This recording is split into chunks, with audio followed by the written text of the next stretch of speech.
थाली में भोजन करता था, सोने के गिलास में पानी पीता था, है? लेकिन देखो उसके चेहरे पर प्रसन्नता नहीं थी। उसका चेहरा तनाव से दबा रहता था, हर समय उसके दिमाग में टेंशन रहता था। और राम एक सफेद धोती दुपट्टा पहनते हैं जंगलों में, पैरों में उनके खड़ाऊ लकड़ी की हैं, उनके पास खाने पीने के लिए बर्तन चांदी और सोने के नहीं है। लेकिन मैं आपको एक उदाहरण देता हूं, एक मिसाल आपके सामने पेश कर रहा हूं, एक प्रैक्टिकल आपको दे रहा हूं। कभी भी देख लेना, अपने सामने दो व्यक्तित्व को खड़ा करो, एक तरफ राम को खड़ा करो, एक तरफ रावण को खड़ा करो। राम का चेहरा हंसता हुआ नजर आएगा और रावण का चेहरा तनाव से नजर आएगा। तुम रावण की जिंदगी जी रहे हो, साधनों को इकट्ठा करने में लगे हो। राम साधनों को इकट्ठा करने में नहीं लगे थे, राम साधना में लगे थे। और रावण साधनों को इकट्ठा करने में लगा हुआ था, साधना में नहीं लगा था। जो साधनों से जुड़ गया उसका जीवन बदल गया, और जो साधना से जुड़ गया उसके जीवन में आनंद ही आनंद भर गया। आप किसको चुनना चाहोगे, साधनों को या साधना को? झूठे लोग नंबर 1 के झूठे हैं। तुम्हारी झूठ का कोई सीमा नहीं, तुम्हारे झूठ की। अब अगर भी मैं तुमसे पूछूं कि स्वर्ग जाना चाहोगे या नरक जाना चाहोगे, तो बताइए कहां जाना चाहोगे? स्वर्ग जाना चाहोगे। अभी मैं पूछूं कि स्वर्ग जाना चाहोगे या मोक्ष जाना चाहोगे, तो इनके मोक्ष जाना चाहोगे। तुम्हें बदलने में देर नहीं लगती, गाड़ी के पहिए तो बदलने में, पंचर होने के बाद किसी ड्राइवर को गाड़ी का पहिया चेंज करने में तो 15-20 मिनट लग जाएगा, लेकिन तुम्हें चेंज होने में देर नहीं लगती है। तुम्हें नरक और स्वर्ग में स्वर्ग चाहिए, स्वर्ग के साथ अगर मोक्ष रख दिया तो तुम्हारा स्वर्ग माइनस, तुम्हें मोक्ष चाहिए। अगर तुम्हें साधना चाहिए तो जीवन को बदलो। मैं तुमसे साधना की बात करने आया हूं, मैं तुमसे साधनों की बात करने नहीं आया हूं।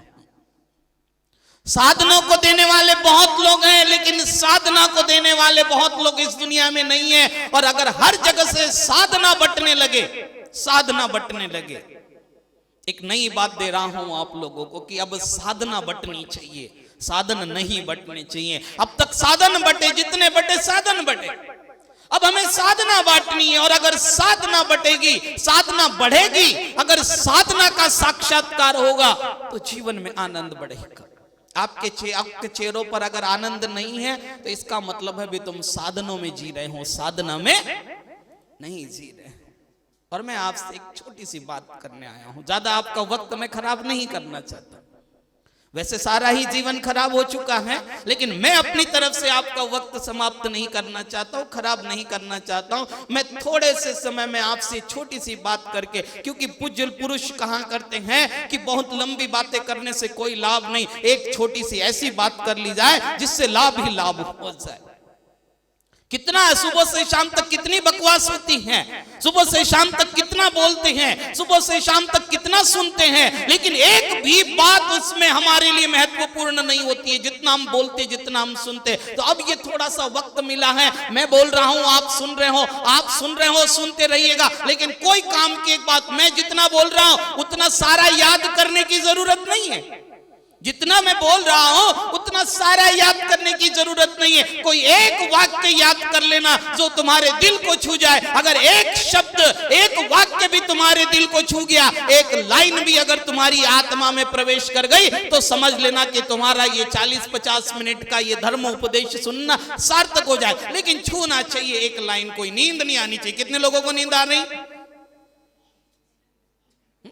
अगर नींद आ गई धर्म श्रवण में, मंदिर में पूजा करते हुए, जाप करते समय, स्वाध्याय करते समय, तुम रुचि पूर्वक कहां करते हो काम को? महिलाएं टीवी सीरियल देखती होगी, नींद आई कभी उसको देखते समय? फिर स्वाध्याय करते समय नींद क्यों आ जाती है? जाप करते समय नींद क्यों आ जाती है? क्योंकि तुम्हारा जीवन साधनों से जुड़ा हुआ है। अगर साधना से जीवन जुड़ जाए तो फिर निद्रा का कोई मतलब भी नहीं।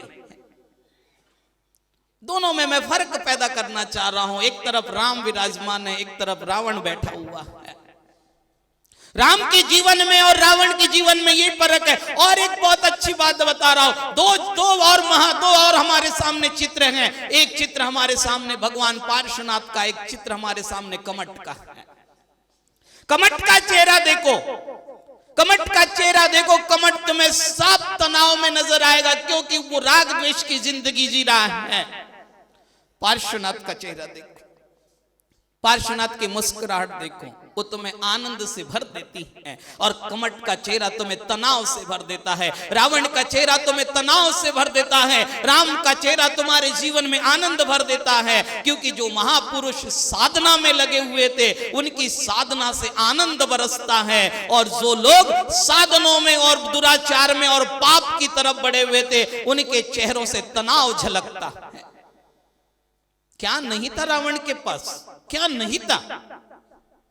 सेना इतनी थी कि राम के पास तो सेना नाम की चीज नहीं थी, लेकिन फिर भी विजय किसकी होती है? विजय पाप की नहीं होती है, विजय दुराचार की नहीं होती है। दुराचार पर विजय प्राप्त की जा सकती है, लेकिन दुराचारी की विजय कभी नहीं हो सकती है। राम जैसा जीवन जियो। महिलाओं को, सीता को अपना आदर्श बनाना चाहिए। सीता को, किसको? सीता को।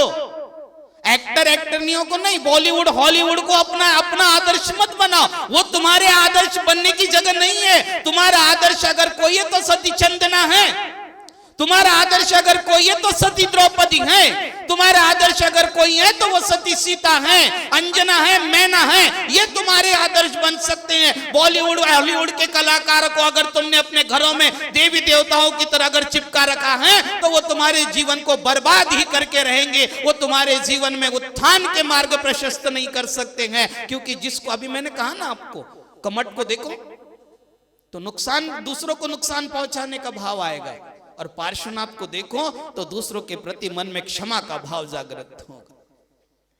रावण को देखो तो किसी सीता के अपहरण की बात नजर आती है, और राम को देखो तो शबरी जैसी उस भक्त की प्रतिज्ञा पूरी करने का संकल्प दिखाई देता है। ये फर्क है राम और रावण के जीवन में, ये फर्क है पार्श्वनाथ और कमट के जीवन में, और यही फर्क हमें अपने जीवन में पैदा करना है कि हमारा जीवन राम की तरह होना चाहिए, रावण की तरह नहीं होना चाहिए। हमारा जीवन पार्श्वनाथ की तरह होना चाहिए, कमट की तरह नहीं होना चाहिए। किसे चुनना पसंद करोगे?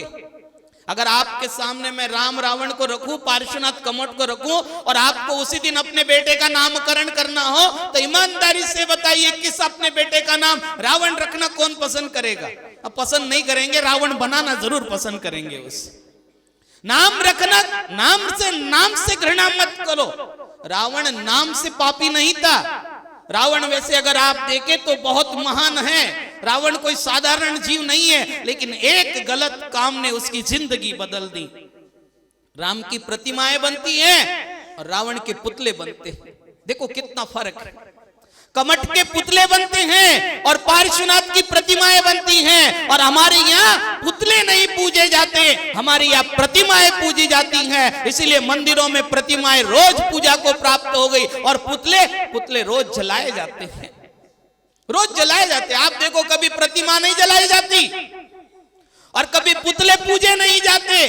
प्रतिमाएं पूजी जाती हैं और पुतले जलाए जाते हैं। पुतला किसका बनता है? इसीलिए रावण का और कमट का पुतला बनता है, और राम और पार्श्वनाथ की प्रतिमाएं बनती हैं। जहां श्रद्धा से चाहे कितने कड़ाके की सर्दी हो, सुबह 6:30 बजे मंदिर के घंटे बज के लोग उन प्रतिमाओं को पूजने आते। क्यों? क्योंकि उन्होंने आदर्श प्रस्तुत किया है, उन्होंने अपनी साधना बिखेरी है, उन्होंने अपनी साधना बांटी है, और उस साधना को ही हमें छूना की कोशिश करना है। धुएं का जीवन मौत है, जलना है साधना। लकड़ियां जलाते हैं, अभी तो बंद हो गया सारा सिस्टम, अब तो नए पद्धति से जीवन जी रहे हैं, ज्यादा मॉडर्न हो गए, वैज्ञानिक पद्धति से वर्तमान जीवन जीने की शैली बिल्कुल अलग हो गई है। लेकिन कोई फर्क नहीं पड़ता। आप देखो कहीं लकड़ी जल रही हो और निर्धूम अग्नि जल रही हो, निर्धूम से मतलब धुएं से रहित लकड़ी जल रही हो, और कहीं लकड़ी जल तो रही है लेकिन धुएं के साथ जल रही है, दोनों में फर्क है। जो धुएं के साथ लकड़ी जल रही है वो साधना नहीं है, और जो निर्धूम अग्नि जल रही है। इसीलिए तीर्थंकर की माता ने 16 स्वप्न में एक स्वप्न ये भी देखा। कौन सा स्वप्न देखा? निर्धूम अग्नि देखी। निर्धूम अग्नि का फल क्या हुआ कि तुम्हारा पुत्र अष्ट कर्मों को जला करके भस्म करके साक्षात मोक्ष के सुखों को प्राप्त करेगा। वो अग्नि कैसी थी? निर्धूम अग्नि थी। निर्धूम अग्नि का मतलब है जीवन की साधना। सच्चे जीवन जीने की जो परिकल्पना है वो निर्धूम अग्नि के समान है। धुएं का जीवन मौत है। घुटन भरी जिंदगी जीना। जिंदगी दरअसल हंसने बोलने का नाम है। किसका नाम है? जिंदगी दरअसल हंसने बोलने का नाम है और मुंह फुला के बैठना बुज़दिलों का काम है। चेहरों पर प्रसन्नता होनी चाहिए, आनंद का भाव होना चाहिए। जितना आप नमोकार मंत्र की जाप कर रहे हैं, आप परमात्मा का नाम ले रहे हैं, मैं देखता हूं कि जितने लोग मंदिरों में संख्या बढ़ रही है, मंदिरों में अच्छी बात है, कोई बुरी बात नहीं है। अगर मंदिरों में दर्शनार्थी बढ़ रहे हैं, मंदिरों में पुजारी बढ़ रहे हैं, तो मेरे लिए तो बहुत खुशी की बात है, दुख की बात नहीं है, सबके लिए खुशी की बात है। लेकिन मैं ये चाहता हूं कि केवल भीड़ न बढ़े मंदिरों में, मंदिरों में भक्त बढ़े, मंदिरों में केवल संख्या न बढ़े, मंदिरों में जो संख्या बढ़ रही है उनमें आनंदित रहने वाले लोगों की संख्या भी बढ़नी चाहिए। क्या मंदिरों में आकर के भी तनाव दूर नहीं हो रहे हैं? एक नमोकार मंत्र की माला फेर दो और इसके बाद भी चेहरा जैसा था वैसा ही, माला तो काली पड़ गई और चेहरा जैसा था वो वैसा ही रहा, चेहरे पे कोई बदलाव नहीं आया। नमोकार मंत्र कोई साधारण मंत्र है।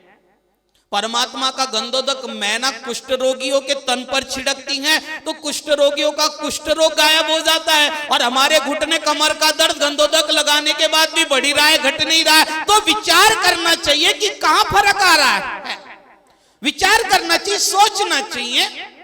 एक बार कुत्ते के कान में नमोकार मंत्र सुना देता है जीवनधर कुमार, तो वो कुत्ता मर कर के देव बन जाता है। और उस नमोकार मंत्र की हम माला पर मालाएं फैल रहे हैं और इसके बाद भी हमारा कोई टेंशन नहीं कम हो रहा है। तो क्या नमोकार मंत्र में फर्क आ गया या जपने वाले पे फर्क आ गया, श्रद्धा में फर्क आ गया या शुद्धि में फर्क आ गया? जरा विचार करना।